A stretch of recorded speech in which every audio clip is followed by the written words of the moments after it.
ವಾಚಸ್ಪತಿ ಮಿಶ್ರರು ಮಾಡುವ ಆಕ್ಷೇಪಗಳು, ದಿಂಗ್ನಾಗನ ಆಕ್ಷೇಪಗಳು, ವಸುಬಂಧುವಿನ ಆಕ್ಷೇಪಗಳು, ಖಂಡನ ಖಂಡಕಾದ್ಯರನ ಕಾರಣ ಆಕ್ಷೇಪಗಳು, ಅದಕ್ಕಿರುವ ಶಾಂಕರಿ ವ್ಯಾಖ್ಯಾನದೊಳಗಿನ ಆಕ್ಷೇಪಗಳು, ಇವುಗಳೆಲ್ಲ ಶ್ರೀಮದಾಚಾರ್ಯರ ಸಿದ್ಧಾಂತದ ಮೇಲೆ ಕೆಂಡ ಕಾರುವಂತೆ ಇದ್ದಾಗ ನಮ್ಮ ಶ್ರೀಮದಾಚಾರ್ಯರ ಸಿದ್ಧಾಂತದ ಎದುರಿನಲ್ಲಿ ಇದು ಸೂರ್ಯ ಇದ್ದಂತೆ, ನೀವೆಲ್ಲ ದೀಪದ ಹೊಳದಂತೆ, ಯಾವ ಕೆಲಸಕ್ಕೂ ಬಾರದೆ ಆಕ್ಷೇಪಗಳು ಅಂತ ತೋರಿಸಿ ಇದು ಅಕಾಟ್ಯ, ಇದು ಅಖಂಡ್ಯ, ಇದು ಅತ್ಯಂತ ಮಂಡನೀಯವಾದದ್ದು, ಮಾನ್ಯವಾದದ್ದು ಅಂತ ಜಗತ್ತಿನಲ್ಲಿ ಸಾರಿ ಸಾರಿ ಹೇಳಿದಂತಹ ಮಹಾನುಭಾವರು ಶ್ರೀಮಟ್ಟೀಕಾಕೃತ್ಪಾದರು ಮಾತ್ರ.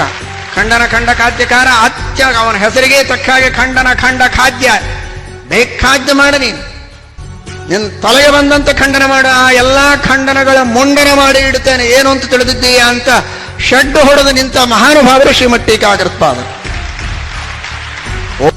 ಓ, ಹಾಗಾದರೆ ಇಂತಹ ಅತೀ ಕ್ರೂರವಾಗಿ ಮಾತಾಡಲಿಕ್ಕೆ ಸಾಧ್ಯವಿಲ್ಲ ಅನ್ನೋಷ್ಟು ತತ್ವ ಅಂದ್ರೆ ಅದಕ್ಕೆ ಖಂಡನೆ, ಬಾಯಿ ತೆಗೆದರೆ ಖಂಡನೆ.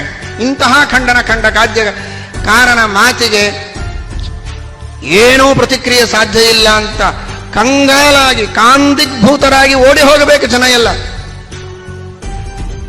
ಅಂತಹ ಪ್ರಸಂಗದಲ್ಲಿ ಎಲ್ಲರನ್ನೂ ಗಟ್ಟಿಯಾಗಿ ಹಿಡಿದು ಕುಂಭಕರ್ಣನಿಗೆ ಹೆದರಿ ಎಲ್ಲ ಸೈನ್ಯ ಓಡುವಾಗ ಹೆದರಬೇಡ ನಾನಿದ್ದೇನೆ ಅಂತ ವಾಯುದೇವರು ಹೇಳಿದ ರೀತಿಯಲ್ಲಿ, ಹನುಮಂತ ದೇವರು ಹೇಳಿದ ರೀತಿಯಲ್ಲಿ ಪಾಮರರಾದ ನಾವೆಲ್ಲ ಇಂತಹ ಆಕ್ಷೇಪಗಳಿಗೆ ಕಂಗಾಲಾಗಿ ಕಕ್ಕಾಬಿಕ್ಕಿಯಾಗಿ ಧಾವಿಸುವ ಪ್ರಸಂಗದಲ್ಲಿ ನಿಲ್ಲಿ, ಇವುಗಳಿಗೆಲ್ಲ ನಾನು ಉತ್ತರ ಕೊಡ್ತೇನೆ, ಏನೂ ಹೊರಳಿಲ್ಲ, ನಮ್ಮ ಶ್ರೀಮದಾಚಾರ್ಯರ ಸಿದ್ಧಾಂತವೇ ಸಿದ್ಧಾಂತ ಅಂತ ಮಂಡನೆ ಮಾಡಿದಂತಹ ಅದ್ವಿತೀಯರಾದ ಮಹಾಮೇಧಾವಿ ಮೂರ್ಧನ್ಯರು ಶ್ರೀಮಟ್ಟೀಕಾಕೃತ್ಪಾದರು. ಏನಾಗಾಹಿ ಸಮಸ್ತ ಶಾಸ್ತ್ರ ಪ್ರತನ ರತ್ನಾಕರೋ ಲೀಲಯ, ಏನ ಖಂಡಿಕುವಾದಿ ಸರ್ವ ಸುಭಟ ಸ್ತೋಮೋ ವಚಃ ಸಾಯಕೈಃ, ಏನ ಸ್ಥಾಪಿತ ಮಧ್ವಶಾಸ್ತ್ರ ವಿಜಯಸ್ತಂಭೋ ಧರಾಮಂಡಲೆ, ತಂ ಸೇವೆ ಜಯತೀರ್ಥ ವೀರಂ ಅನಿಶಂ ಅಧ್ವಾಖ್ಯ ರಾಜ ಆದೃತಂ.